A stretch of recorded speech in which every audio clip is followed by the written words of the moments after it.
Programme Gurmat ज्ञान live ਦੇ ਵਿੱਚ ਚੜ੍ਹਦੀ ਕਲਾ ਟਾਈਮ ਟੀਵੀ ਦੇਖ ਰਹੇ ਸਮੂਹ ਦਰਸ਼ਕਾਂ ਦਾ ਸਵਾਗਤ ਹੈ।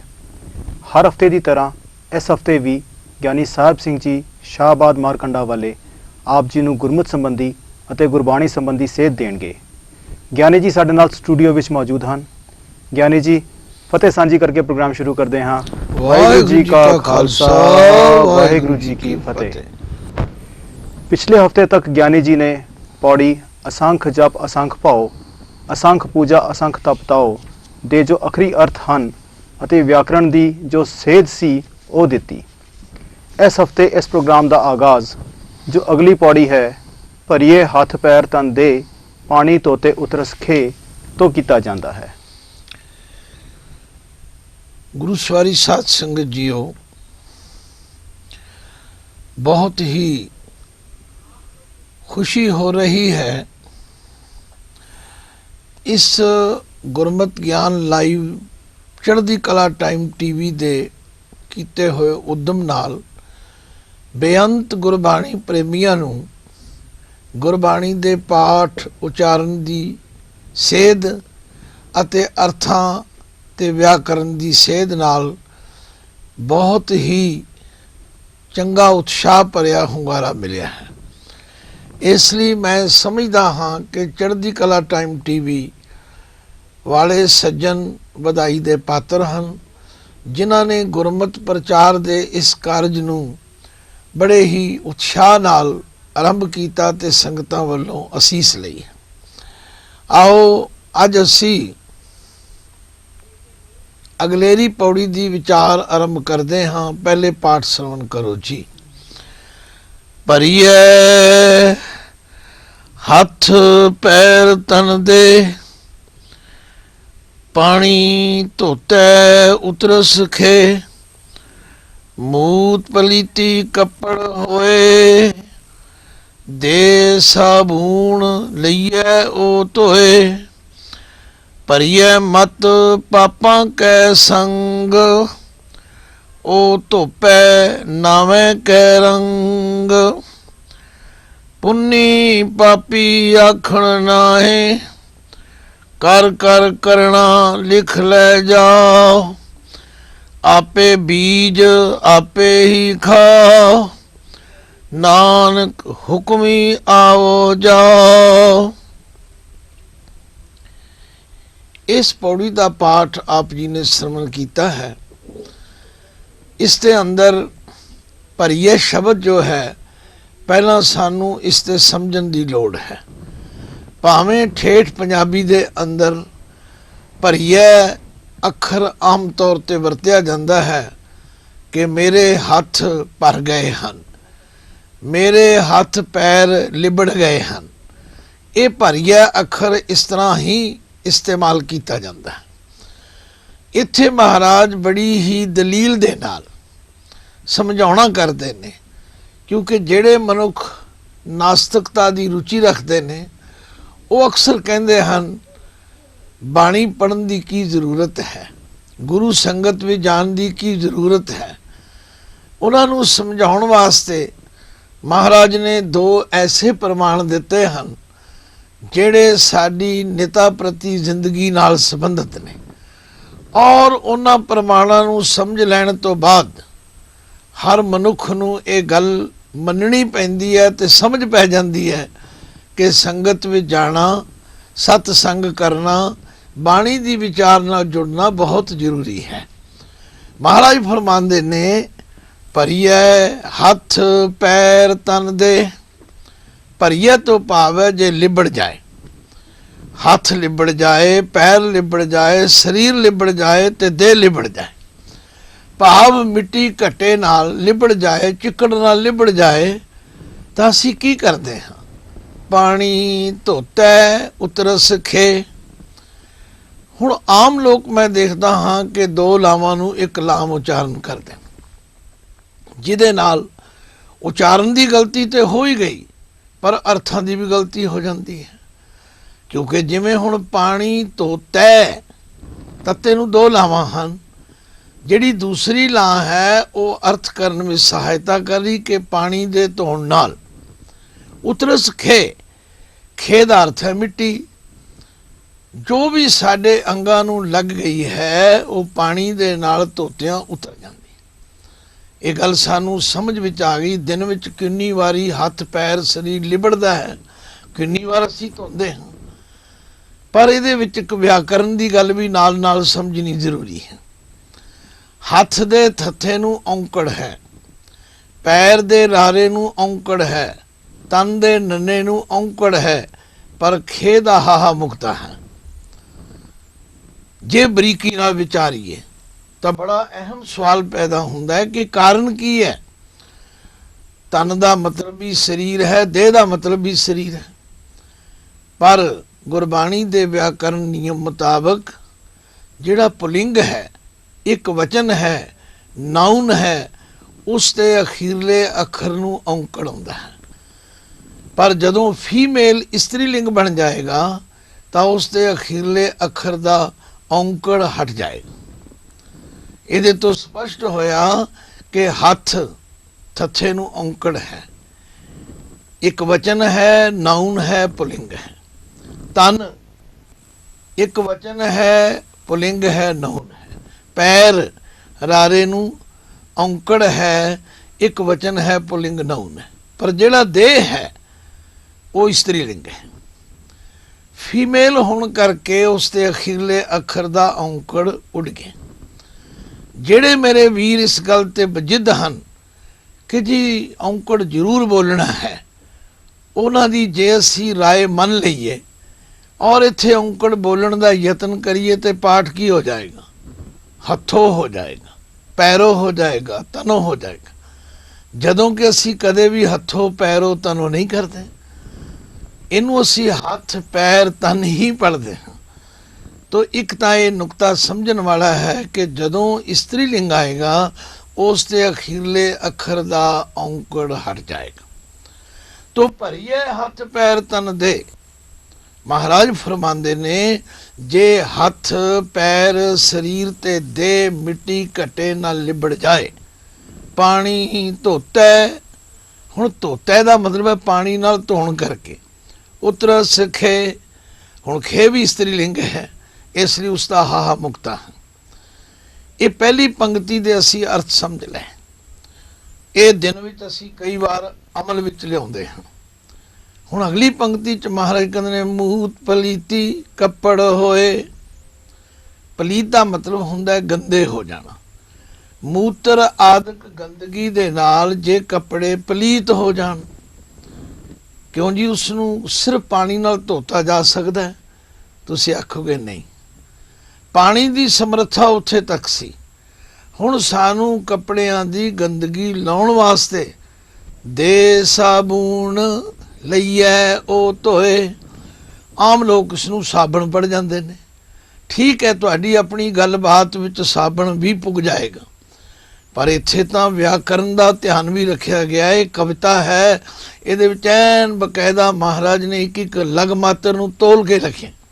ਇਸ ਲਈ ਇਹਦਾ ਪਾਠ ਕਰਨਾ ਪਵੇਗਾ। ਦੇ ਸਾਬੂਨ, ਸਾਬੂਨ ਲਾ ਕੇ ਲਈਐ ਉਹ ਧੋਏ। ਉਸ ਮੂਤਰ ਆਦਿਕ ਨਾਲ ਪਲੀਤ ਹੋਏ ਗੰਦੇ ਕੱਪੜੇ ਨੂੰ ਪਾਣੀ ਦੇ ਨਾਲ ਸਾਬਣ ਵੀ ਮਿਲਾਉਣਾ ਪਵੇਗਾ। ਇਹ ਵੀ ਅਸੀਂ ਰੋਜ਼ ਕਰਦੇ ਹਾਂ। ਸਵੇਰੇ ਉਜਲੇ ਕੱਪੜੇ ਪਾਉਂਦੇ ਹਾਂ, ਮਾਵਾਂ ਭੈਣਾਂ ਧੀਆਂ ਧੋ ਕੇ ਸਾਫ਼ ਕਰਕੇ ਪ੍ਰੈਸ ਕਰਕੇ ਦਿੰਦੀਆਂ ਹਨ, ਸ਼ਾਮ ਤੀਕਰ ਮੈਲੇ ਹੋ ਜਾਂਦੇ ਨੇ। ਫਿਰ ਅਸੀਂ ਸਵੇਰੇ ਲਾ ਦਿੰਦੇ ਹਾਂ, ਫਿਰ ਉਹਨਾਂ ਨੂੰ ਸਾਬਣ ਨਾਲ ਪਾਣੀ ਨਾਲ ਧੋ ਕੇ ਸਾਫ਼ ਕੀਤਾ ਜਾਂਦਾ। ਇਹ ਦੋ ਪ੍ਰਮਾਣ ਮਹਾਰਾਜ ਨੇ ਐਸੇ ਦਿੱਤੇ ਹਨ ਜਿਹੜੇ ਸਾਡੀ ਨਿਤਾ ਪ੍ਰਤੀ ਜ਼ਿੰਦਗੀ ਦੇ ਵਿੱਚ ਵਰਤੋਂ ਵਿੱਚ ਆਉਂਦੇ ਨੇ। ਇਹਨੂੰ ਕੋਈ ਦੁਨੀਆ ਦੀ ਤਾਕਤ ਜਿਹੜੀ ਹੈ ਕੰਡੈਮ ਨਹੀਂ ਕਰ ਸਕਦੀ, ਕੱਟ ਨਹੀਂ ਕਰ ਸਕਦੀ। ਪਰ ਹੁਣ ਤੀਸਰੀ ਪੰਕਤੀ ਚ ਮਹਾਰਾਜ ਕਹਿੰਦੇ ਨੇ ਭਰੀਐ ਮਤ ਪਾਪਾਂ ਕੈ ਸੰਗ। ਜੇ ਸਾਡੀ ਮਤ, ਸਾਡੀ ਬੁੱਧੀ, ਸਾਡੀ ਅਕਲ ਪਾਪਾਂ ਦੀ ਮੈਲ ਨਾਲ ਭਰੀ ਜਾਏ, ਲਿਬੜ ਜਾਏ, ਨਾ ਉਹਨੂੰ ਪਾਣੀ ਧੋ ਸਕਦਾ, ਨਾ ਉਹਨੂੰ ਸਾਬਣ ਧੋ ਸਕਦਾ। ਕਿਉਂਕਿ ਜਿਹੜੀ ਮਤ ਹੈ ਉਹ ਸੂਖਸ਼ਮ ਹੈ। ਜਿਹੜੀ ਮਤ ਉੱਤੇ ਲੱਗੀ ਹੋਈ ਪਾਪਾਂ ਤੇ ਭੈੜੇ ਵਿਚਾਰਾਂ ਦੀ ਮੈਲ ਹੈ ਉਹ ਵੀ ਸੂਖਸ਼ਮ ਹੈ। ਉਹ ਪਾਣੀ ਨਾਲ ਨਹੀਂ ਧੋਤੀ ਜਾ ਸਕਦੀ। ਇਸੇ ਲਈ ਭਗਤ ਕਬੀਰ ਜੀ ਨੇ ਉਹਨਾਂ ਲੋਕਾਂ ਨੂੰ ਖੰਡਨ ਕੀਤਾ ਜਿਹੜੇ ਲੋਕ ਤੀਰਥਾਂ ਤੇ ਨਹਾਉਣ ਦਾ ਜ਼ੋਰ ਦੇ ਰਹੇ ਨੇ, ਔਰ ਉਹਨਾਂ ਦਾ ਇਹ ਵਿਚਾਰ ਹੈ ਕਿ ਅਸੀਂ ਤੀਰਥਾਂ ਤੇ ਇਸ਼ਨਾਨ ਕਰਕੇ ਨਿਰਮਲ ਹੋ ਜਾਵਾਂਗੇ। ਭਗਤ ਜੀ ਕਹਿੰਦੇ ਨੇ, ਜਲ ਕੇ ਮੱਜਨ ਜੇ ਗਤ ਹੋਵੇ, ਨਿਤ ਨਿਤ ਮੇਂਢਕ ਨਹਾਵੇ, ਜੈਸੇ ਮੇਂਢਕ ਤੈਸੇ ਓਏ ਨਰ, ਫਿਰ ਜੋਨੀ ਆਵੇ, ਮਨੋ ਕਠੋਰ ਮਰੇ ਬਾਨਾਰਸ, ਨਰਕ ਨਾ ਬਾਂਚਿਆ ਜਾਈ, ਹਰ ਕਾ ਸੰਤ ਮਰੇ ਹੜੰਬੈ, ਤਾਂ ਸਗਲੀ ਸੈਨ ਤਰਾਈ। ਭਗਤ ਜੀ ਨੇ ਆਖਿਆ, ਜੇ ਪਾਣੀ ਨਾਲ ਹੀ ਇਸ਼ਨਾਨ ਕਰਕੇ ਮਨੁੱਖ ਦੇ ਮਨ ਦੀ ਮੈਲ ਦੂਰ ਹੁੰਦੀ ਹੋਵੇ, ਫਿਰ ਤਾਂ ਡੱਡੂਆਂ ਦੀ ਪਹਿਲਾਂ ਗਤੀ ਹੋਣੀ ਚਾਹੀਦੀ ਹੈ, ਮੱਛੀਆਂ ਦੀ ਪਹਿਲਾਂ ਗਤੀ ਹੋਣੀ ਚਾਹੀਦੀ ਹੈ, ਕੱਛੂ ਘੁੰਮੇ ਰਹਿੰਦੇ ਹੀ ਪਾਣੀ ਵਿੱਚ ਉਹਨਾਂ ਦੀ ਗਤੀ ਪਹਿਲਾਂ ਹੋਣੀ ਚਾਹੀਦੀ। ਤਾਂ ਬੜੇ ਧਿਆਨ ਨਾਲ ਜਦੋਂ ਅਸੀਂ ਬਾਬੇ ਨਾਨਕ ਜੀ ਦੇ ਸੁਨੇਹੇ ਨੂੰ ਸੁਣ ਕੇ ਸਮਝਾਂਗੇ ਤਾਂ ਜ਼ਰੂਰ ਸਾਡੇ ਜੀਵਨ ਵਿੱਚ ਇੱਕ ਤਬਦੀਲੀ ਆਵੇ। ਉਹ ਤਬਦੀਲੀ ਕੀ ਹੈ ਕਿ ਅਸੀਂ ਪਰਮੇਸ਼ਵਰ ਦਾ ਨਾਮ ਜਪੀਏ, ਅਸੀਂ ਸਤਸੰਗਤ ਕਰੀਏ, ਔਰ ਗੁਰਬਾਣੀ ਦੀ ਵਿਚਾਰ ਕਰਕੇ ਆਪਣੇ ਮਨ ਨੂੰ ਲੱਗੀ ਹੋਈ ਮੈਲ ਧੋ ਦੇਈਏ। ਜਦੋਂ ਮੈਂ ਭਗਤ ਕਬੀਰ ਜੀ ਦੀ ਬਾਣੀ ਕਦੇ ਕਦੇ ਪੜ੍ਹਦਾ ਹਾਂ ਤਾਂ ਉਹ ਬੜੇ ਸੁੰਦਰ ਤਰੀਕੇ ਨਾਲ ਸਮਝਾਉਂਦੇ ਨੇ। ਕਹਿੰਦੇ ਨੇ, ਇੱਕ ਦਫਾ ਭਗਤ ਕਬੀਰ ਜੀ ਦੇ ਕੋਲ ਕੁਝ ਸਾਧੂਆਂ ਦਾ ਟੋਲਾ ਆਇਆ, ਜਥਾ ਆਇਆ, ਤੇ ਨਮਸਕਾਰ ਕਰਕੇ ਬੈਠ ਗਏ ਤੇ ਬੈਠ ਕੇ ਕਹਿਣ ਲੱਗੇ, ਭਗਤ ਜੀ ਅਸੀਂ ਤੀਰਥ ਯਾਤਰਾ ਕਰਨ ਚੱਲੇ ਹਾਂ, 68 ਤੀਰਥਾਂ ਦੀ ਯਾਤਰਾ ਕਰਨ ਚੱਲੇ ਹਾਂ, ਸਾਨੂੰ ਆਸ਼ੀਰਵਾਦ ਦਿਓ, ਆ ਸਾਡੀ ਯਾਤਰਾ ਸਫਲ ਹੋ ਜਾਏ।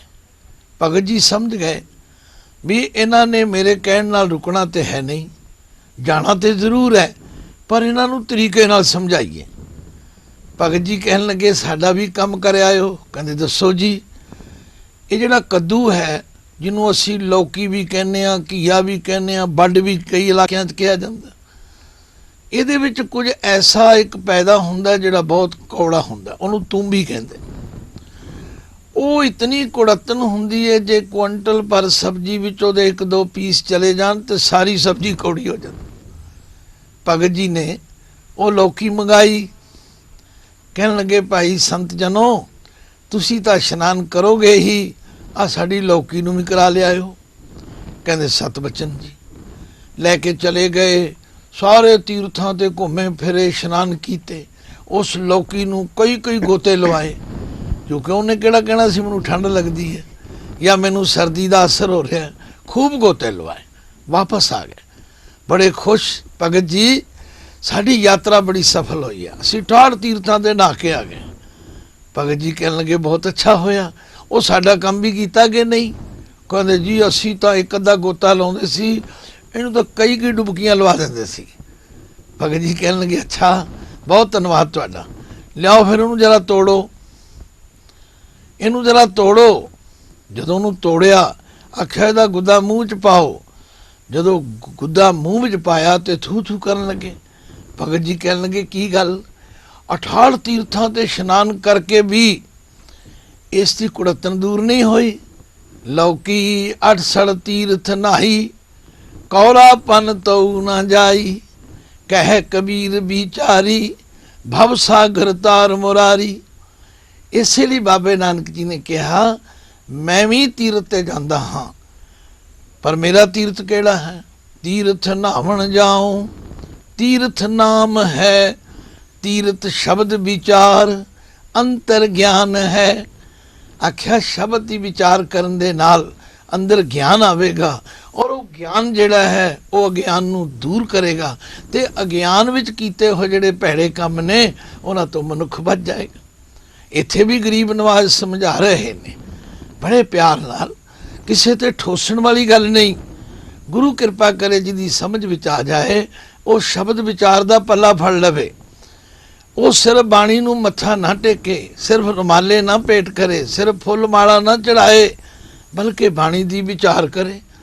ਤੋ ਮਹਾਰਾਜ ਫਰਮਾਉਂਦੇ ਨੇ, ਭਰੀਐ ਮਤ ਪਾਪਾਂ ਕੈ ਸੰਗ।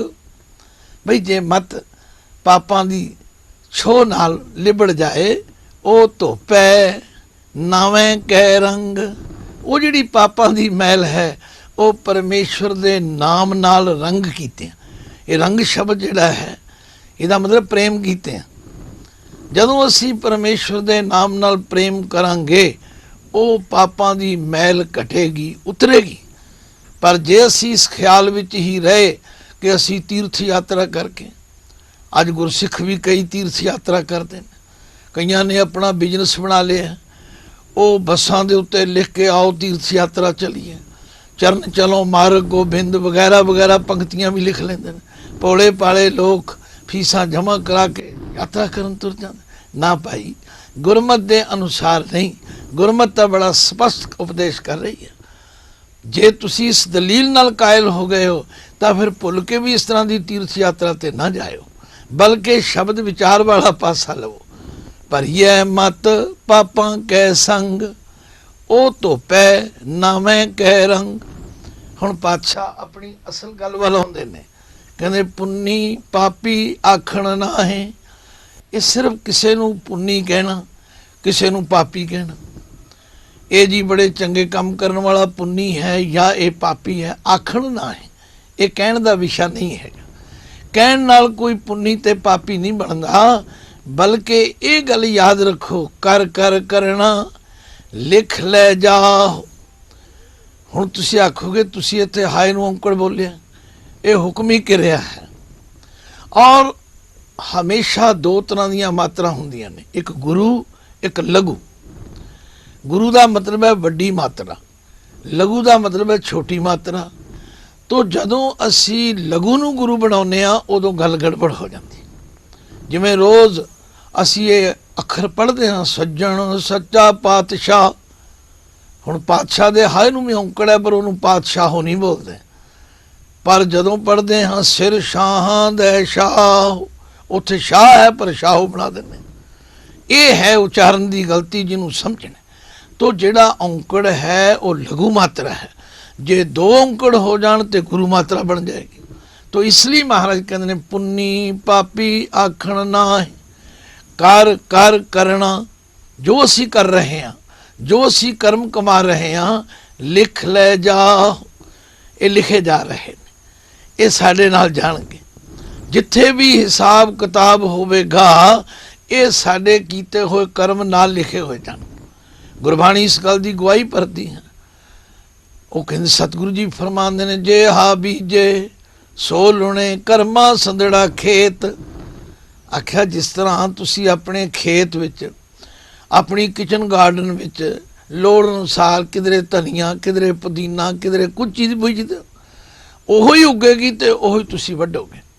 ਐਸਾ ਖਿਆਲ ਕਰਨਾ ਕਿ ਕੰਮ ਅਸੀਂ ਮਾੜੇ ਕਰੀਏ ਤੇ ਫਲ ਚੰਗਾ ਮਿਲੇ, ਇਹ ਬਿਲਕੁਲ ਵਹਿਮ ਹੈ। ਗੁਰਮਤ ਇਸ ਦੇ ਨਾਲ ਸਹਿਮਤ ਨਹੀਂ ਹੈਗੀ। ਗੁਰਮਤ ਇਹ ਕਹਿੰਦੀ ਹੈ, ਫਰੀਦਾ ਲੋੜੈ ਦਾਖ ਬਜੌਰੀਆਂ, ਕਿੱਕਰ ਬੀਜੈ ਜੱਟ। ਬਜੌਰੀਆਂ ਇੱਕ ਇਲਾਕਾ ਹੈ ਜਿੱਥੇ ਦੀਆਂ ਦਾਖਾਂ ਬਹੁਤ ਵਧੀਆ ਕਿਸਮ ਦੀਆਂ ਹੁੰਦੀਆਂ ਨੇ। ਫਰੀਦ ਜੀ ਕਹਿੰਦੇ ਨੇ ਜੱਟ ਖੇਤਾਂ ਵਿੱਚ, ਜੱਟ ਦਾ ਮਤਲਬ ਇੱਥੇ ਜੱਟਾਂ ਵਾਸਤੇ ਨਹੀਂ, ਜਿਹੜਾ ਵੀ ਬੀਜਣ ਦੀ ਕਿਰਿਆ ਕਰਦਾ ਹੈ। ਕਿਧਰੇ ਕੋਈ ਜੱਟ ਭਰਾ ਗੁੱਸੇ ਹੋ ਜਾਏ ਵੀ ਸਾਡੇ ਲਈ ਕਹਿਤਾ ਨਹੀਂ।